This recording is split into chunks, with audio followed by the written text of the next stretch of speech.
जय हिंद दोस्तों, स्वागत है आपका महासु एकेडमी सोलन में। इस वीडियो में हम गुरुत्वाकर्षण लिफ्ट से संबंधित 20 महत्वपूर्ण प्रश्नों को डिस्कस करेंगे।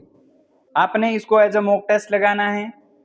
जैसे ही स्क्रीन पर आपको क्वेश्चन आता है, आपने वीडियो पॉज कर देनी है और अपना जो आंसर है वो सिलेक्ट कर देना है। वीडियो स्टार्ट कर देनी है, तो यहाँ पे मैं आपको सारे जो आंसर है वो बता दूंगा।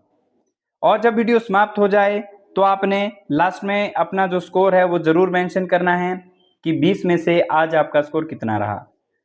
हर दिन महासु एकेडमी के जो यूट्यूब चैनल पे है वो टॉपिक वाइज वीडियो अपलोड हो रही है, जिसमें हर टॉपिक से 20-20 क्वेश्चन उठाए जा रहे हैं।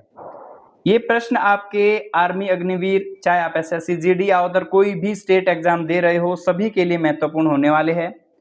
तो आप उन सभी के साथ इसको शेयर करें जो कॉम्पिटिटिव एग्जाम की तैयारी कर रहे हैं। तो शुरू करते हैं आज का टॉपिक, जो रहने वाला है गुरुत्वाकर्षण। तो हमारा पहला प्रश्न क्या है? गुरुत्वाकर्षण का नियम किस वैज्ञानिक ने दिया था? वैज्ञानिक का नाम बताना है, किसके द्वारा गुरुत्वाकर्षण नियम दिया गया था।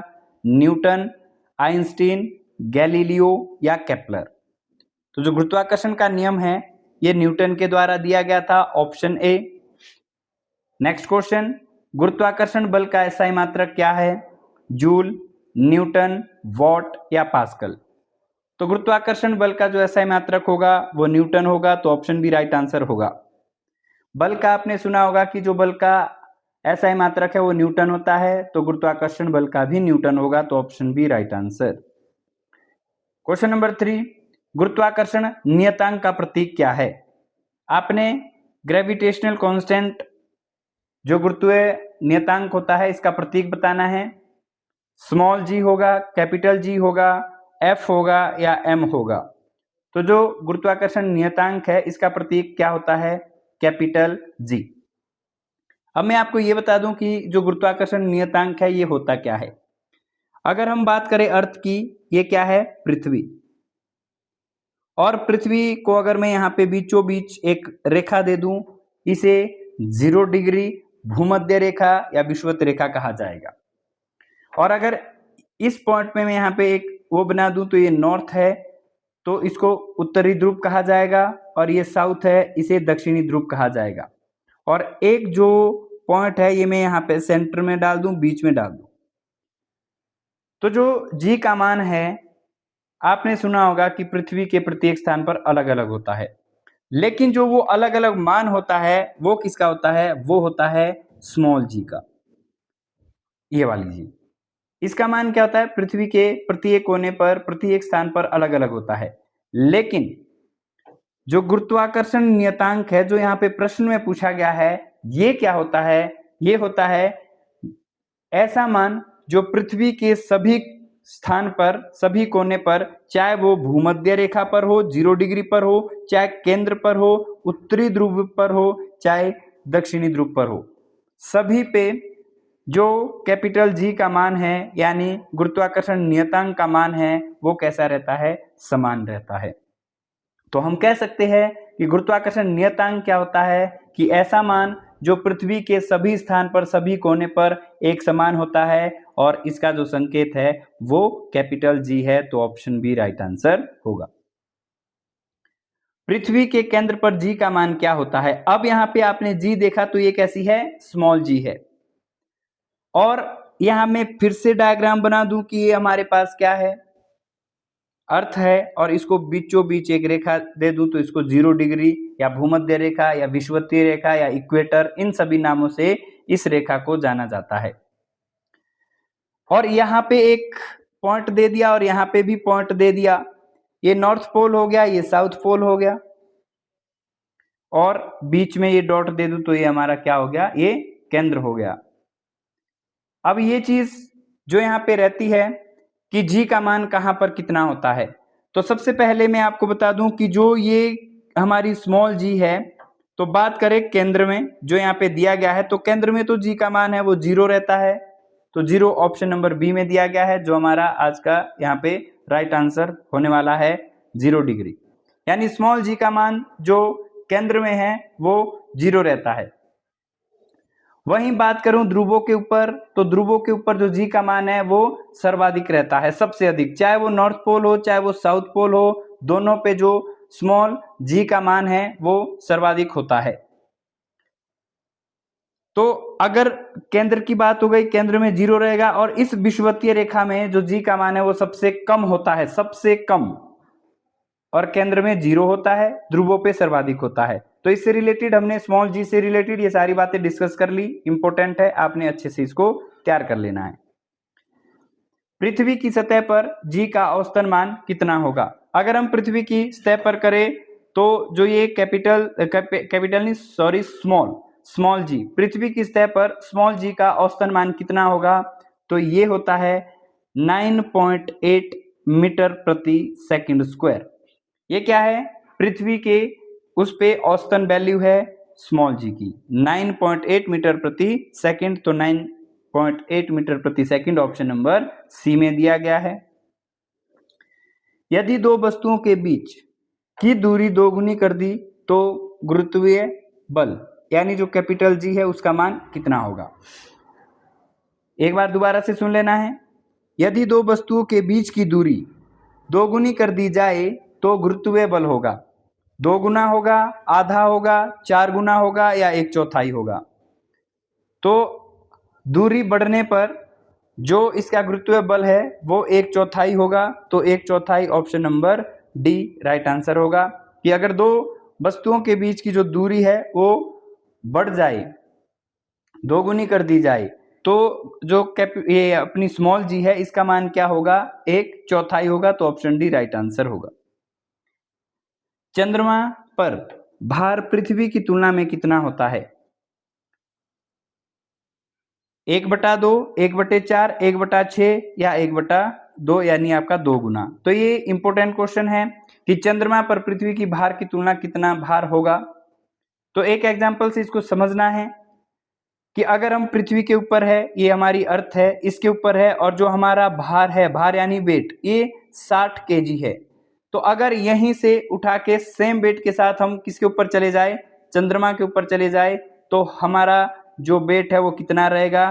तो 60 गुणा 1/6, क्योंकि जो पृथ्वी की तुलना चंद्रमा का वो है वो 1/6 है, तो 6 से इसको कैंसिल आउट कर देंगे तो ये आ जाएगा 10 केजी। तो कितना होता है? 1/6 होता है, तो ऑप्शन सी राइट आंसर होगा। इंपॉर्टेंट क्वेश्चन है। पृथ्वी यहाँ पे क्या है? चंद्रमा पर पृथ्वी की तुलना में कितना हमारा भार होगा? तो वो होगा 1/6। पृथ्वी का उपग्रह है मंगल, सूर्य, चंद्रमा या शुक्र? तो जो पृथ्वी का उपग्रह है वो चंद्रमा है, तो ऑप्शन सी राइट आंसर होगा। जी का मान कहां पर अधिक होता है? तो जो सबसे अधिक होगा वो होगा ध्रुवों पर, चाहे वो उत्तरी ध्रुव हो चाहे दक्षिणी ध्रुव हो, तो ध्रुवों पर जो जी का मान है वो कैसा होता है? सर्वाधिक होता है। गुरुत्वाकर्षण नियम का सूत्र क्या है? यहाँ पे जो हमारा ग्रेविटेशनल फोर्स है उसका सूत्र क्या बनेगा? तो जो ग्रेविटेशनल फोर्स है, force equal to gravity m1 m2 बटे r का स्क्वायर। अब ये क्या होता है? गुरुत्वाकर्षण ऐसे बल होता क्या है? जब हमारे पास दो पिंड होते हैं, पिंड 1 पिंड 2, मास 1 मास 2। अब यहाँ पे ये तो आ जाएगा पिंड m1 m2, ये दो पिंड है। अब इसके बीच एक बल लगेगा जिसको क्या बोलेंगे? Gravitational force. और जो दोनों पिंड के बीच की दूरी है उसको r से डिनोट किया जाता है।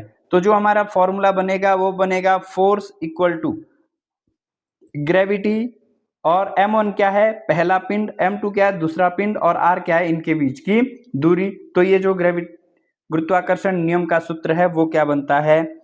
ऑप्शन नंबर डी, फोर्स बराबर है जी m1 m2 बटे r। r का क्या आ जाएगा? स्क्वायर आ जाएगा, तो ऑप्शन नंबर डी।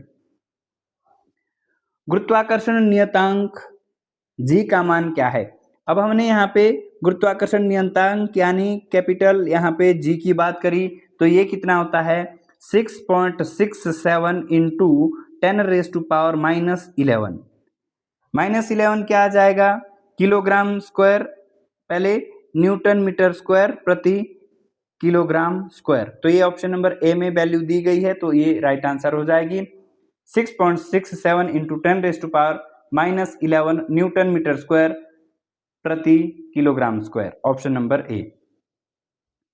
गुरुत्वीय बल की खोज से पहले ग्रहों की गति का नियम किसने दिया था? वेरी वेरी इंपॉर्टेंट, कि जो ग्रहों की गति है वो पहले ही बता दी थी, और ये किसके द्वारा बताई गई थी? न्यूटन के द्वारा, केपलर के द्वारा, आइंस्टीन के द्वारा या फैराडे के द्वारा। जो ग्रह है वो सूर्य के चारों ओर गति करते हैं, ये सबसे पहले केपलर के द्वारा बताया गया था, तो ऑप्शन बी राइट आंसर होगा। सूर्य एक है, वेरी इंपॉर्टेंट क्वेश्चन। सूर्य क्या है?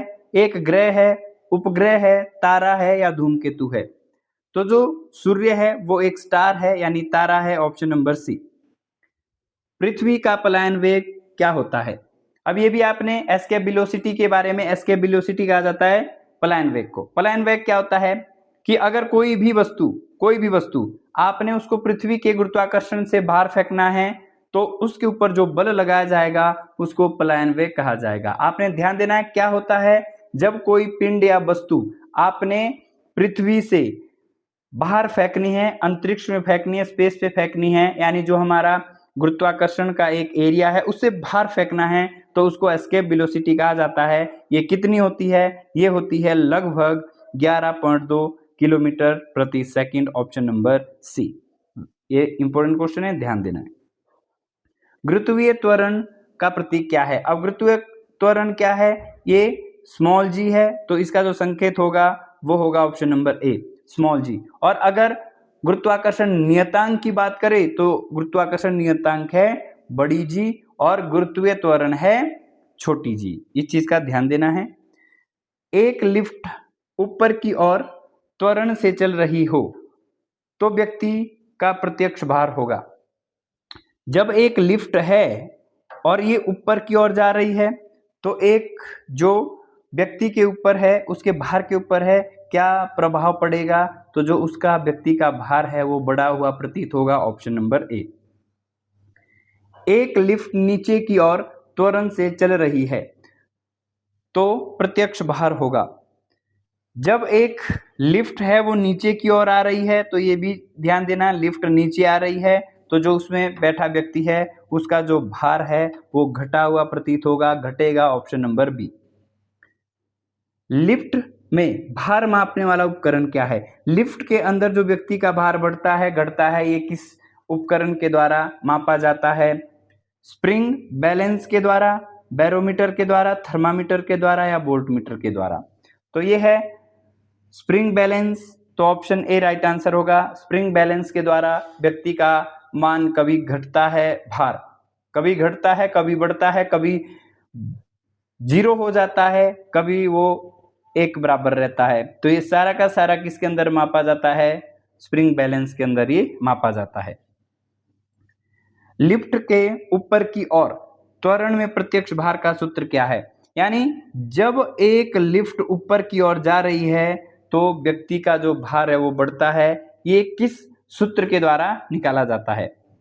तो ये दोनों कंसेप्ट आपने यहां सुन लेने हैं। जब ऊपर की ओर जाता है तो जो सूत्र होगा वो होगा n बराबर है m ब्रैकेट में g प्लस a। ये है ऊपर की ओर जाएगा तो बढ़ता है, बढ़ने के लिए प्लस का साइन यूज करते हैं।